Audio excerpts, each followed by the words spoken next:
As a result, I've been left with lots of tubes. If you think of a tube or a drain, I've got it. So it really is difficult to find clothing that is comfortable. So I've got an ileostomy bag. I've got a suprapubic catheter. Those of you that have got suprapubic catheters or any type of catheters, you'll know they're never comfortable. You're always in pain with them anyway. And putting clothing on is just not easy. As soon as you do it, you know, you're restricting it, you're causing more pain. I come home, if I've been out, and I take my clothes off. Not in that way, but I just have to because I'm so uncomfortable and I'm in so much pain. And I mainly sit in pajamas, normally just night dresses really, so I've got nothing restricting. I've also got a venting peg in my stomach, and then I've also got a TPN line because of my intestinal failure. I can't digest any food, so I'm fed completely through my Hickman line, and I have all my IV meds through that as well. I've also got a pain pump that comes out, normally goes in the side of me as well, along with various other things that just restrict me really. Yesterday, as an example, went to a hospital appointment, dental hospital, and I literally, Steve, my husband, who's my full-time carer, was giving me my meds, and we had to like lift up my top, and he comes in with a dressing towel. You know, the dignity goes out the window a bit, but you know, it's the only way we could access my line, because there again, there's that restriction. If I try and bring it out my top, you know, it's got to be very sterile, that line. So yeah, so clothing is not easy at all. So Unhidden, you know, is going to make, well, massive difference to me because, you know, the clothes, the trousers, to have trousers that I can sit down in, and actually, because I'm in a wheelchair, I'm a permanent wheelchair user, so I am sitting down all the time, which again doesn't make it easy with the catheter and everything, but you know, that's what adaptive clothing is going to do for people like myself. Adaptive clothing's been around for a while, and there's quite a few out there, but it's been a bit old-fashioned, and I don't mean that in any mean way, but it's been mainly like night clothes. I've seen a lot of night dresses, pajamas, things like that, and then a lot of it is for older people, but it's the classic sort of style that I think Unhidden brings, and that's what, because I love fashion. I was a model when I was 18, so I've always been interested in fashion and beauty and makeup. And when I was first unwell, I sort of, when I had all my drains and my tubes, I started wearing all these baggy clothes, and it just wasn't me. So I started to go back to wearing nice clothes, but I'm never comfy. I'm never, ever comfy. And just looking at the outfits that I can wear from Unhidden, so I can have trousers, obviously, that will be comfortable, because I do bloat as well. So, I mean, that's even good, even if you don't have the drains. With those, you can actually adjust the waist, which is amazing. But also, you know, you can have the comfort you've got where your tubes can come out. Same with the dress, you know, you've got in the middle and you can bring your lines out and your tubes, but you can still look nice and be covered up. Up the top, you know, obviously the shirts and the blouses, they've got the lines for your Hickman line and any other trains. Obviously, if people have got ports or anything like that, you know, it just makes our lives so much easier. What I'd love to see, Victoria knows this, I'd like to get some sort of tights to be able to wear. I love wearing dresses, but it's really hard if I wear a dress because I need something, unless it's warm, I need something on my legs. So some sort of, I don't know, legging type or tights, or that actually have still got somehow that we can have that comfort. I don't know, with Velcro, I don't know whether it would work. I don't know practically. I'll find a way. That's something.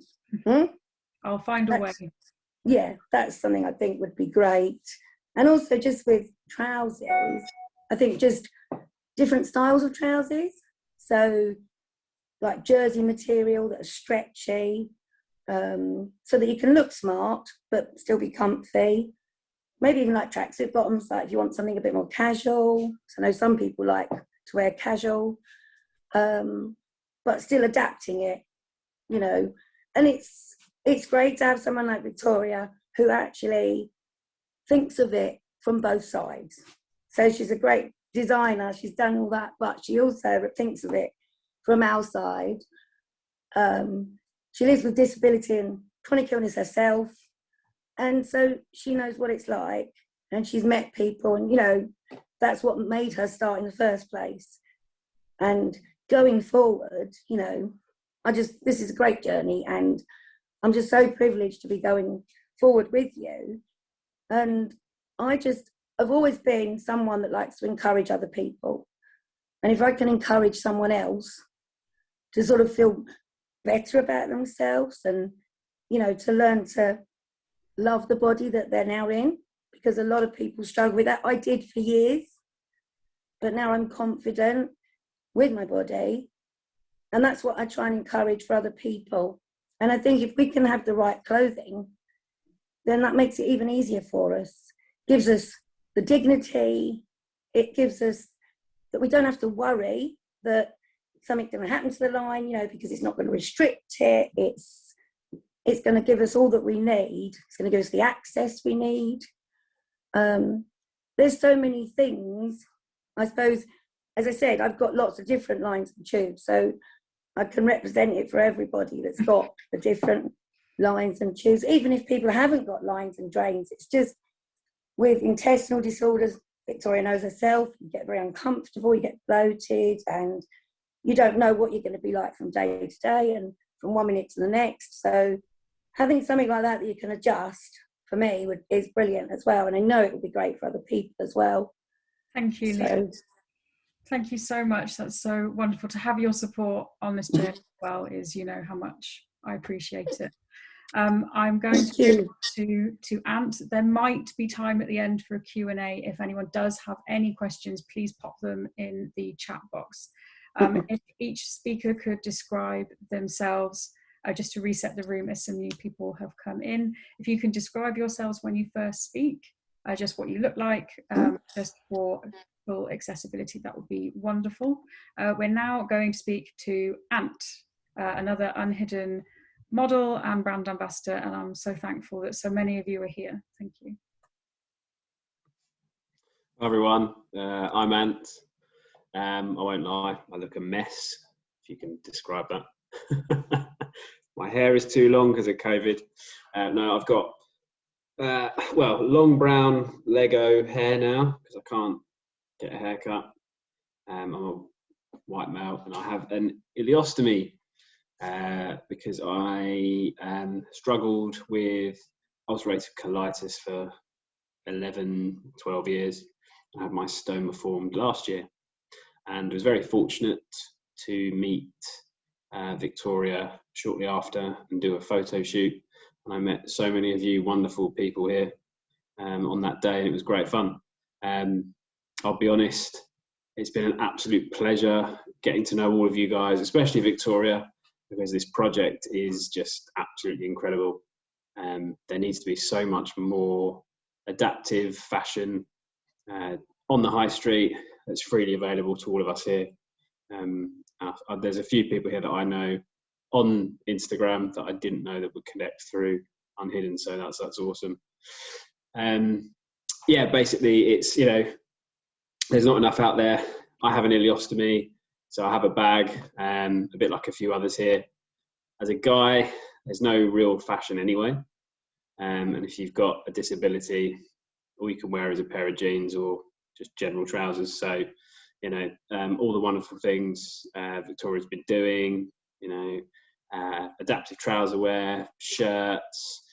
When we got to go and model that day, well, in the summer, it's the first time I wore a shirt in ages, first time I wore suit trousers in ages that you know, worked well. So yeah, I think I'll just keep it short and sweet. You know, it's such an amazing project. And I can't thank you enough for having me as an ambassador and as a model. You would have thought this ugly mug would be a model. So Thank you very much. None of that, Ant. You're a very good looking guy. Come on. Thank you so much for your lovely, kind words. Oh God, I'm really going to try not to get emotional. I do apologise, everybody. Don't cry. I do. They'd be happy tears. Okay, we've next got Moeed. Whoop, whoop. If you could describe yourself, and then as Leanne and Ant have done, just sort of introduce yourself. If you want to talk about your work, you are more than welcome to. And then also, you know, your experience with adaptive clothing. It doesn't all have to be about Unhidden, although obviously I appreciate it.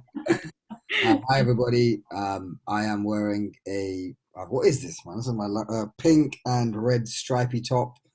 And if you just imagine Tarzan with long hair in a bun, that's me. Brown boy, long black hair in a bun, and a very colourful t-shirt.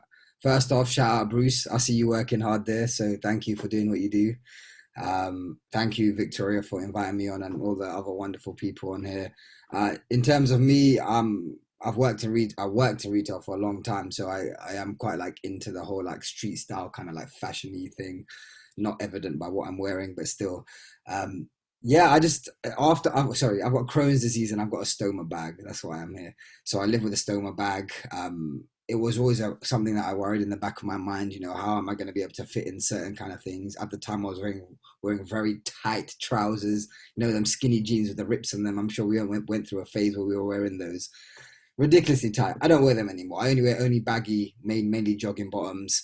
And I only wear a suit when I have to. I remember, I think it was like a week after my surgery, my best friend got engaged and he wanted me there, and I had to wear a suit, and I had to like tailor my suit to like a really tiny, and I was really scared because I didn't know what was going to happen to my stoma bag. I'd never experienced it before. So I kind of just avoid those kind of things.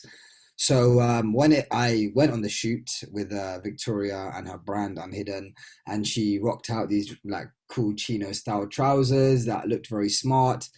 I was like, yo, that is not my style. But I'll wear it, of course. And I didn't take them off for the whole shoot. They were mad comfortable. They've got like an elasticated waist, and they some of the whole smart cash look.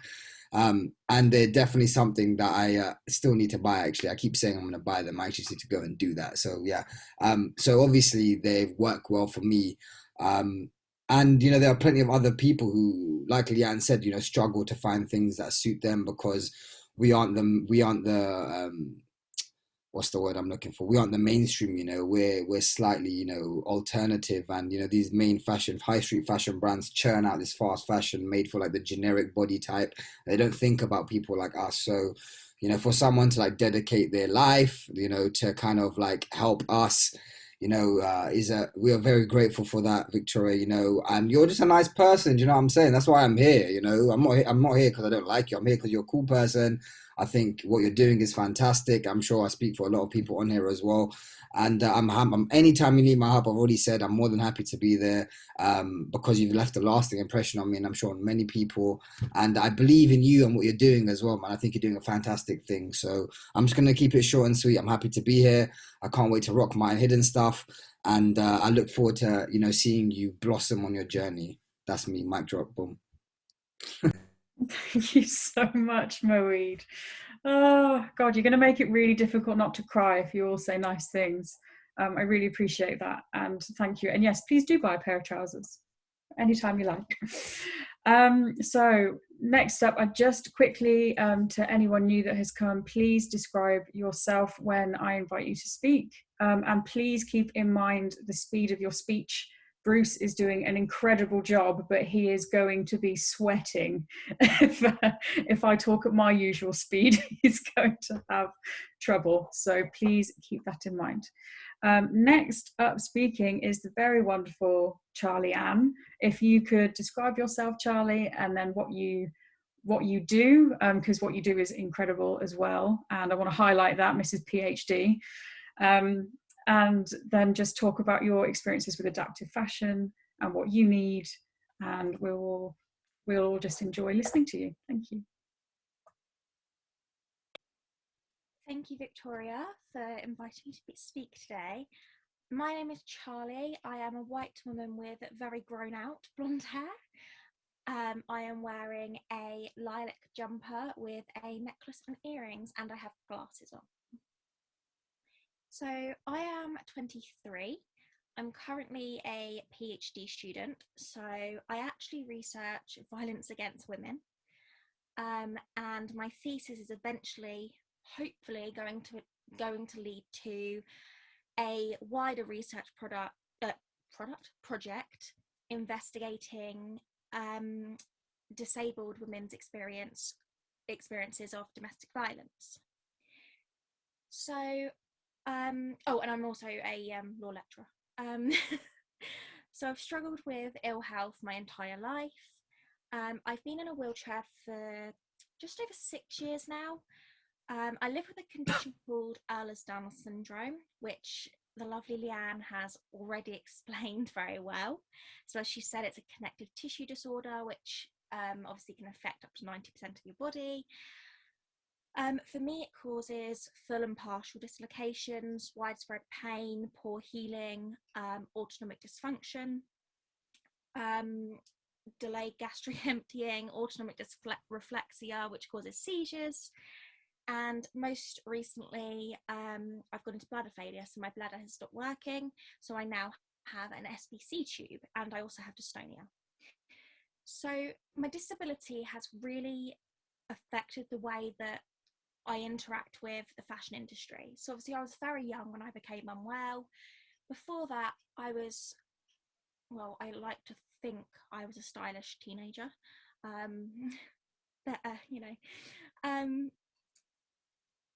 But after I became unwell, I've really struggled to find suitable clothing on the high street. And this was, kind of compounded when I started using a wheelchair.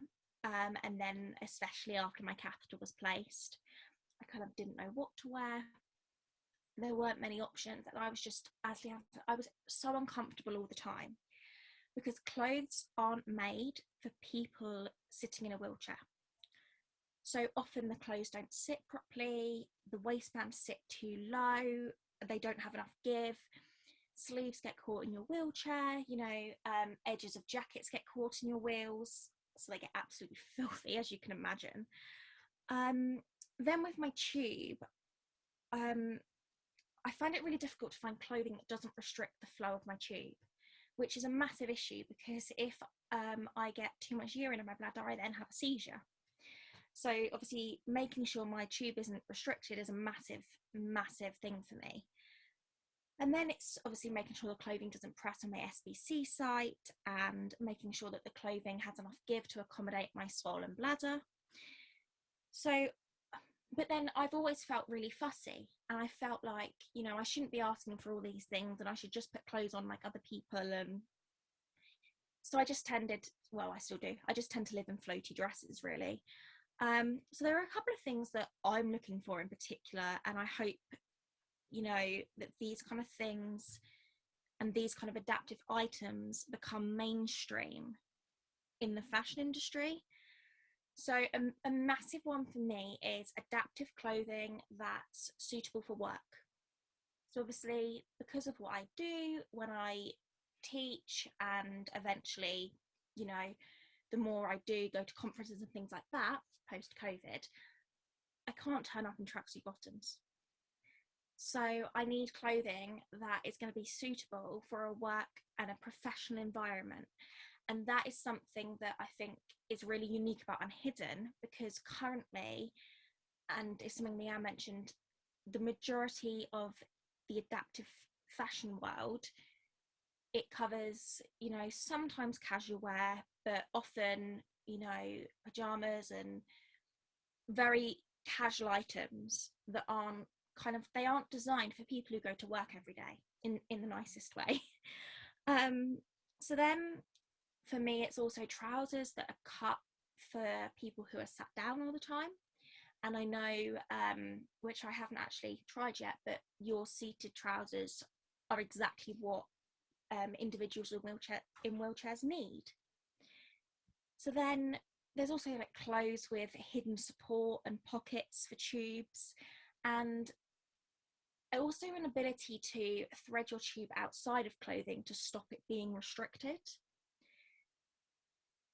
And essentially just clothes that are made of unrestricting fabric, so that it allows for comfort, not only while sat down, but as a wheelchair user. It's really important that your arms aren't restricted, especially if you self-propel, because even, you know, an item that is your size and you wouldn't think when you're walking along, the item fits perfectly. You go to self-propel a wheelchair and you feel like somebody's sitting on your chest because it's so tight across there. So I feel like including disabled people in the fashion industry, it's just so important. I mean, as I've already said, you know, as a teenager, I never saw any representation of disabled people like myself, which then made me feel like the clothing being produced wasn't being produced for people like me. So brands like Unhidden are so important to not only provide the much needed representation that disabled people need, but to show that, you know, disabled people do deserve to look and feel good. We deserve to have fashionable clothing suitable for our needs. Thank you. Oh, Charlie, thank you so, so much for your, as always, very eloquent and lovely words. Love it. Thank you. Thank you. I think we're almost about halfway through, actually, which is amazing. There may be time for Q&A, and someone I wasn't sure if it was going to be able to arrive, I can see, so I'm hoping that I might be able to convince them to speak as well. So next up, we have Ella B. She's up the top there for me. I don't know where she is for everybody else. Ella, if you could describe yourself and then talk about your experiences and what you need from the fashion community and what you'd like anyone watching to take away. Hello, I am a white woman wearing a grey turtleneck. I've got a blue scrunchie in, my hair's up and it's very curly. And you can see my guitar and my windows, and I have purple curtains behind me. I'm 20, I'm from London. I'm a musician and photographer. So I chose probably the two most inaccessible routes that you could possibly go down. Because if anyone knows of any disabled musicians, please throw them my way, because I don't really know. Well, I think I know two. So, you know, there's not a lot of us out there. Same with photographers. So, you know, leading the way in those industries. I'm a part-time wheelchair user. Well, so I'm full-time out of the house. And our sort of family joke, I walk with it like either a stick or crutches, or I use the furniture in the house. But my mum calls me Bambi on ice. I'm not very good with balance, or my limbs kind of go everywhere. One of my main conditions, I also have EDS. I'm not going to go into that again because obviously everyone's already explained that. But sort of, yeah, the main-ish condition that I have is rheumatoid arthritis, which affects all my joints. But one of the main issues for clothing for me is buttons, because my hands just don't do that. So I really, really love denim jackets, but I can't do the buttons by myself. So, you know, being 20 and having to ask my mum or my friends to do buttons up on my jacket can be, you know, it sort of in a social setting, it can be quite embarrassing for me. Obviously that comes down to my internalized ableism, but I struggle to ask for help with that. And I think it's such a simple thing, you know, just a bit of stretch or putting them in differently would just fix that problem for me. And then the other one is I love jeans. Obviously I love denim by the sounds of this, but jeans are not designed to sit down in. So, you know, by the end of the day, it can be quite sore, painful in certain areas. You've got to be really careful that there aren't things like buttons on the back pocket, then leading to pressure sores, etc., etc.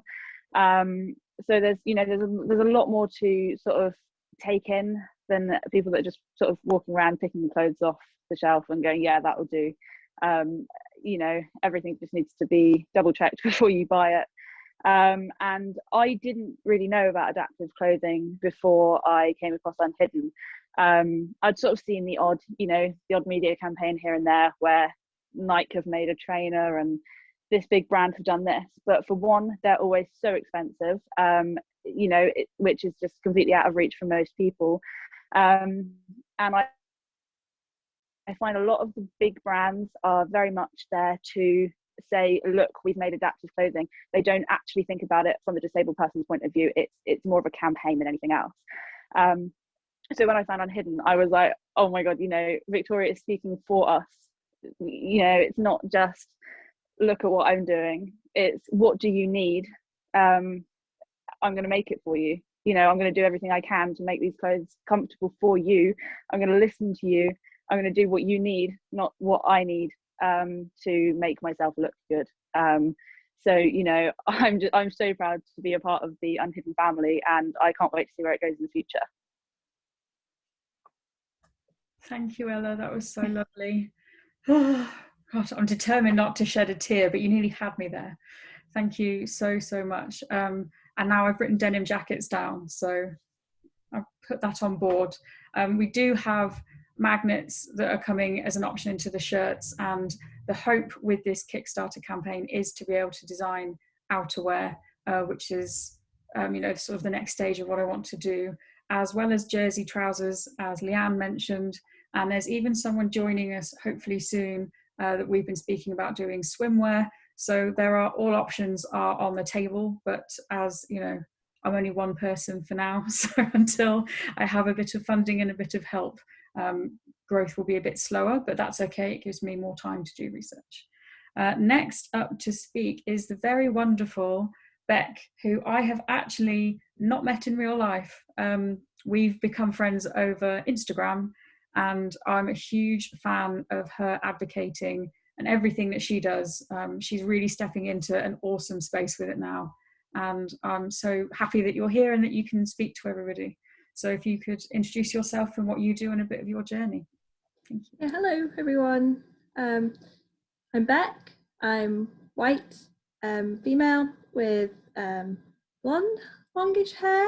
It's a bit messy at the moment. I'm wearing a scarf because it's cold. But yeah, I've got a blue wall behind me. I'm pretty much face on the screen. There's nothing really else in it.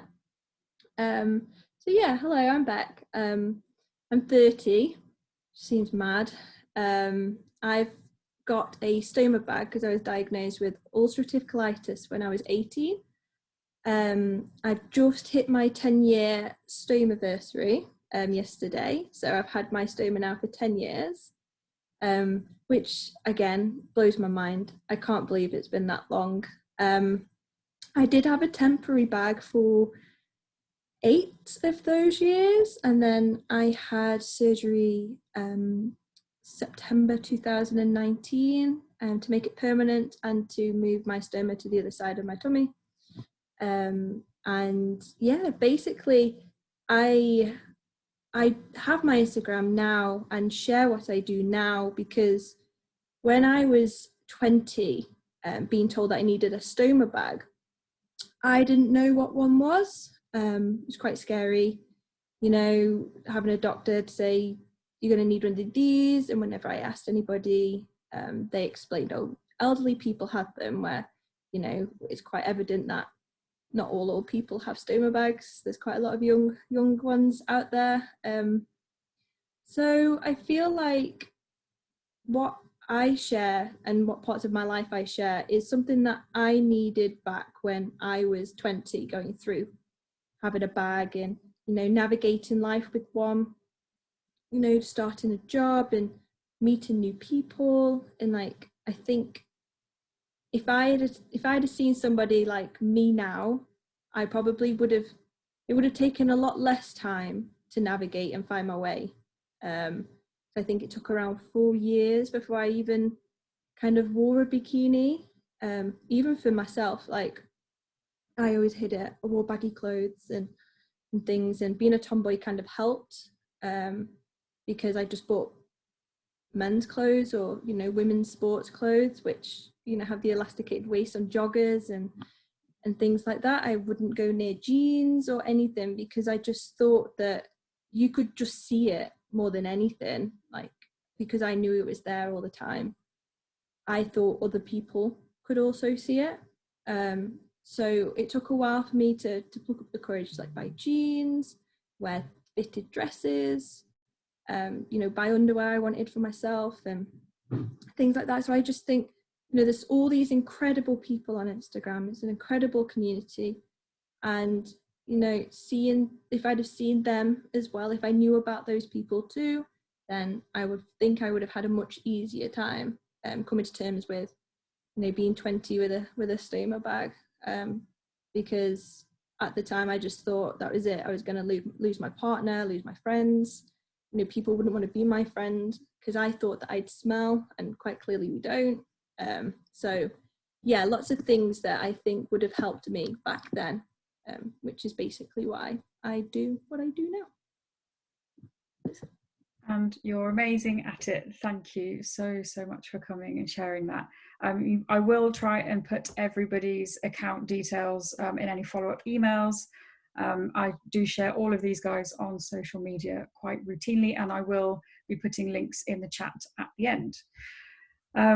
Goodness me, and it was very good timing because she's just cropped up on my screen. We are going to speak to Aoife as well. She has got an account called B is for Bladder. She does a lot around advocating around catheter wear, and this is who I am talking to about swimwear, something that we're hoping to be able to do in the near future. So Aoife, if you could describe briefly, just for anybody watching, what you look like, and then if you could talk a bit about your journey and why you're doing what you're doing and what failures you have come across in the industry or what you would like to see. And as you can see, Bruce is championing through in the corner doing BSL, so try and remember to slow your speech so that he can keep up. Thank you. So if you could unmute yourself. Lovely. Super. Hi everybody. Hi. I've just hopped on quite late, so I'm sorry that I'm late to the party. I'm just had my last day of IV antibiotics with my midline in the QE at hospital in Birmingham. I had quite a bad kidney infection, so feeling so much brighter this side of the week than I was at the beginning. So I've just come through the door, and my boyfriend was like, here you go, eat something quickly before you go on live, because obviously I've come from work to the hospital for the IVs and then hopped on here. So apologies if I just came on and you saw me scoffing some crisps. I feel a bit bad, I feel a bit rude. Everyone looks very professional, and here's me, you know, popping crisps down my neck as soon as I'm through the door. But I didn't want to miss it, and I wanted to get on to chat to everyone and be a part of it, as I know what Victoria's doing is just fabulous, and I wanted the opportunity to be able to speak to you all, you know, in particular about swimwear and underwear. I've got a suprapubic catheter. I have Fowler's syndrome, so a chronic retention-based illness with my bladder. When I was 16 years old, I had shingles inside of my bladder, which permanently scarred my bladder wall and my urethra muscle in particular. So I was unable to wee from 16. I remember that day very vividly, not being able to wee on the ward in the hospital post shingles. They didn't realise that it would be permanent. They thought my nerve damage was just due to the shingles and that I'd wee again. So I did ISC at the beginning, so intermittent self-catheterise at the beginning. Once they realised that I wouldn't be able to wee again, 6 months down the line, we fitted a suprapubic.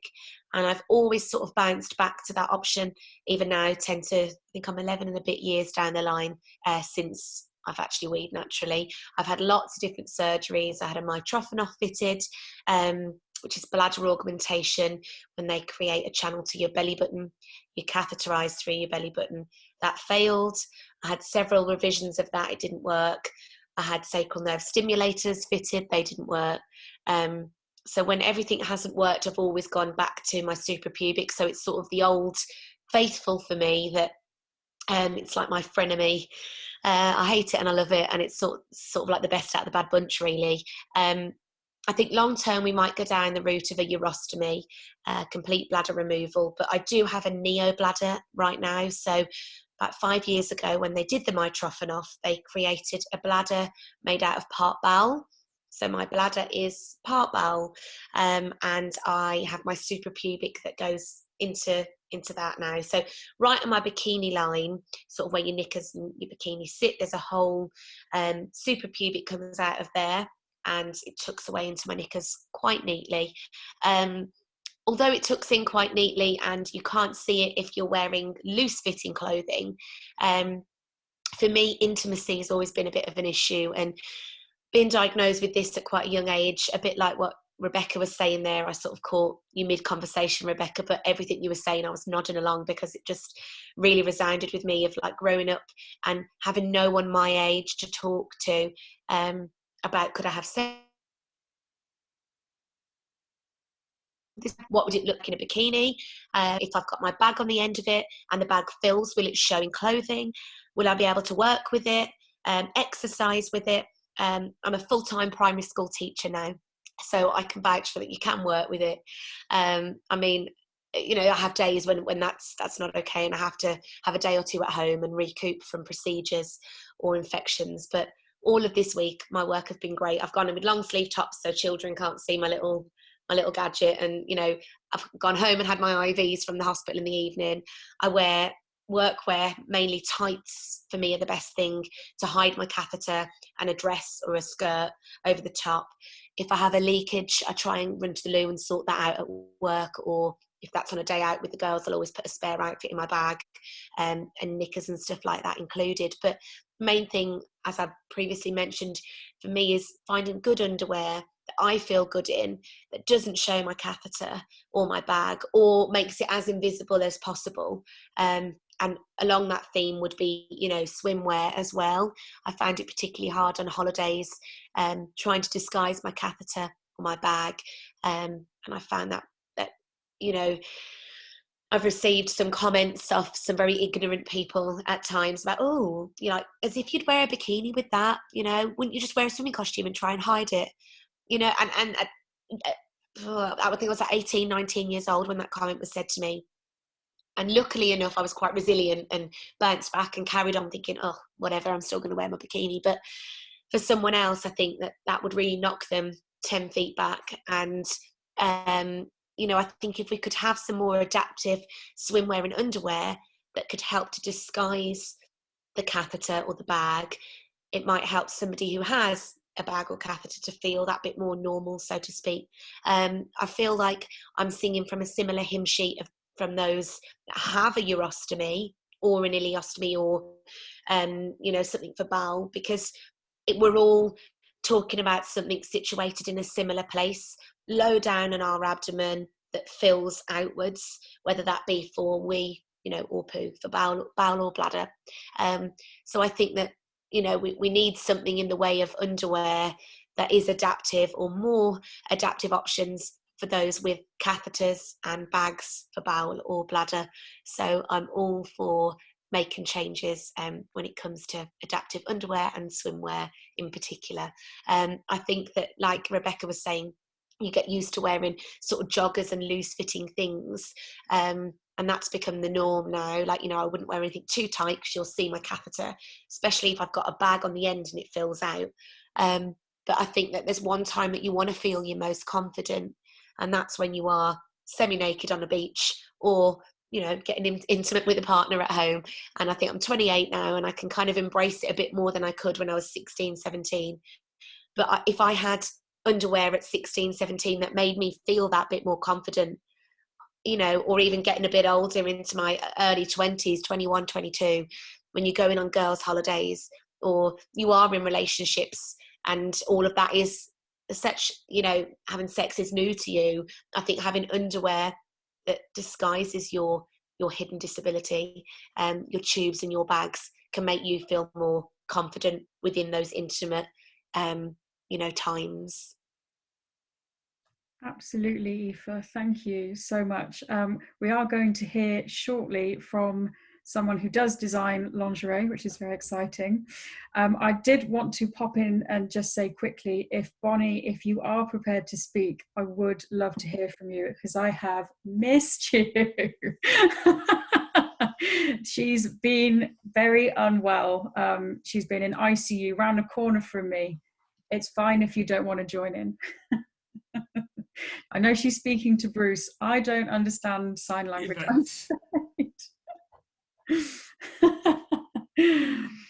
Okay. just to say, she was just trying to say that she uses ASL, which is American Sign Language, and I'm British Sign Language. I can try, but that's okay. All right, Bonnie, I won't put you on the hot seat then. Don't worry yourself. In that case, we are going to move on to Judith. Now, Judith she's the owner of Elba London. She came up with some fantastic magnetic zips. She does these most incredible bras. And Judith and I sort of both co-host a room on Clubhouse every week talking about adaptive fashion. If anyone would like to come and join, you're more than welcome to. I always put the link in the link tree on Unhidden and on my own page.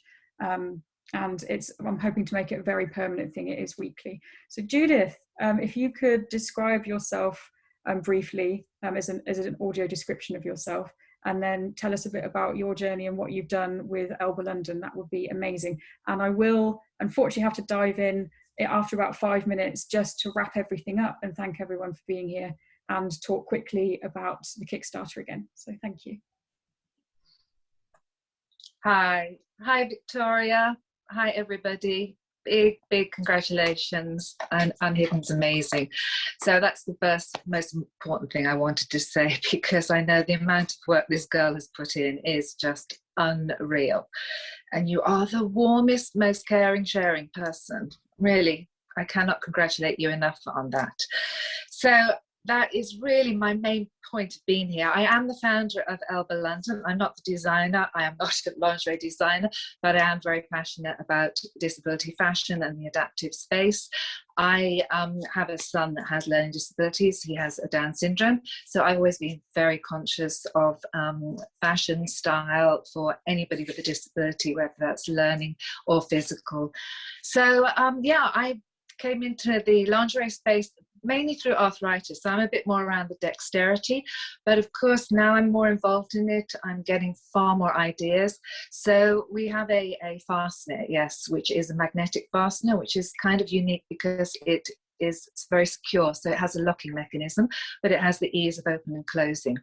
So looking to try and extend that. Currently we just are doing the bras, but looking to how we can extend it to other items of clothing. And my other really big thing that I'm passionate about is trying to join the dots up around the world. I've been really fortunate. I've lived in lots of different countries, and I'm trying to make as many contacts as I can with people throughout the world, because there are quite a lot of designers now. This space seems to be really coming along pretty fast. It's really interesting. So from the US to Australia, Belgium, I was talking to somebody recently, Denmark, and they're all coming up with different things, but we're not connecting the dots. So I'm really passionate about that, because we all need to come together and be more accessible, not just, you know, the pun there, accessible to get dressed, but accessible so that everybody knows where to find us, where to get us, and the rest of it. So please do, I would love to hear from anybody to know, what do you want? Where can I put my fasteners that can help you? So I would love for anybody to DM me at Elba London, and I just welcome it. But again, massive congratulations to Victoria, because it's so great what you're doing, and I really look forward to working with you in the future. Thank you so much, Judith. Oh, I mean, I agree. You know that I believe teamwork makes the dream work, and there really is an explosion, it feels like, of adaptive designers, especially even in the last year, which is fantastic, because I firmly believe in choice. You know, not every person with a disability is going to like my designs. I think there should be room for everyone to express themselves and be feel like you're included in how you express yourself, but also to dress how you would normally have dressed before. And joining the dots, yes, so I'm just reading the chat box quickly. There are a lot. I mean, I do find that we are all slowly speaking. All of the adaptive designers that I know are listening. I do speak to, and me and Judith do speak as well. And I think that is the difference that we have over the more traditional fashion industry, is that we're not gatekeeping. We really are trying to work together towards a common goal of inclusion and accessibility. And as I've started to say after a talk that I went to, this is future-proofing as well. This is design that is human-led, that at some point we may all need. Disability is the only marginalised group that anyone can become a part of at any time. And if we are lucky enough to attain an older age, all of the adaptive features that we are all working on will help you when you're older. And I don't think there should be a cutoff to you reach the age of 60 and then you have to completely change your wardrobe into styles that you don't like, that aren't designed for you. So that's a huge part of what we're all trying to do. And I thank everyone for the really kind words, and try not to get too emotional. I'm aware I've got 4 minutes. If anyone does have any questions, if there's anything they would like to ask, please either you can unmute yourself or put into the chat box. I will briefly return to what I said at the beginning, because I realized I hadn't hit record. And there are a few more of you here now. So there were 3 big announcements outside of the Kickstarter, which is now live, and I will put that link in the chat box in a moment. One of the rewards is the little book of ableism by Unhidden, which will be in a hardback version and an ebook version. And that is going to have real life examples of ableism, phrases that we all use and how to stop using them, replacement phrases, and sort of just how to be a better ally to the disabled community. It will also have something of a medical glossary, not like an encyclopedia, because it would be very, very long, and it wouldn't be a little book then. But it will use some of the slang terms that we use and describe them, and it will signpost to other people that can help you on your journey if you want to unlearn the internal bias that we all unfortunately have. We also have a pop-up shop that we are going to be at on the 20th of May. It's on Oxford Street. I can say that we will be the first adaptive brand on a UK high street, which still completely blows my mind. And I'm so excited about it. I can't wait to see any of you there that are available to come. We are also part of the Essex Beauty Show, which is in August on the 20th, which is a Friday, to the 22nd. We've been given a space on the catwalk show every morning, because something else that I have not really spoken about on this call is the fact that we are sustainable. That's actually the reason we got the catwalk space, was because we're sustainable, not because of our adaptive features, although I'm sure that didn't, that helped even. So we do use only dead stock cloth. We're looking at using recycled or recyclable trims. We are still trialing, but hoping to launch an adaptive alteration service. So any clothing that you buy from anywhere, we will make it work for you, or clothing that you already have that you haven't been able to wear, you're going to be able to wear. And that's from a sustainable perspective, and just from a human perspective, I think you should have that option. And on top of that, the alterations that I'm going to do will be filmed, and those videos and workshops will be available for free to anybody who needs them, so that money is not going to be a barrier to you having accessible adaptive clothing. Because I appreciate, as a small business, we are more expensive than the high street, and that's what happens when you pay your supply chain. It's what happens when you pay correctly for your fabric. It just means that we can't undersell. There's no way that I can reduce the price of anything that we sell at the moment, but you do get a high level of finish thanks to my own career and the construction techniques that I've learned over a 13-year career. So you don't pay as much for what you're getting, is I suppose the nicest way I want to put it. So thank you all so much for coming. With 1 minute to go, if anyone does have a question, let me know. Otherwise, thank you all so much for attending, my incredible ambassadors and support, and just everybody here I've spoken to in the last week, and I can't say what it means to have you all here. So thank you very much. If anyone does want to have a question, great. Otherwise, oh yes, I can put some links in, bear with me. I will do that while I waffle at you. I say this, multitasking. Okay, that is the link for the Kickstarter. And then yes, if anybody does want to, we'll have everything on our, there we go. We'll have everything on all of our Instagram, all of our social channels. We will by the end of next week, we will have a YouTube channel that will have all of the interviews that were from the end of our shoot. It's also going to have this. It will have any live that I have done on Instagram, because Instagram doesn't have captioning at present. So this is the only way I can make it accessible for everyone. So yeah, Thank you all so much for coming. Please share the love, share the link, and let's make adaptive clothing mainstream. Thank you all so much. And thank you, Bruce, for your brilliant sign language. That's been incredible. Thank you. Thanks. Bye. Bye, everybody. Thank you. Bye. Bye, everyone. Bye. Well done, Victoria. Thank you. Thank you. Bye. Bye. Love you. Dear Victoria, thank you. Well done, Victoria. You're doing a great job. Bye. Vicky Bye, G. everyone. Thank you. God bless. Amazing. Bye. Thank you, guys. I'm going to stop recording there now. Thank you.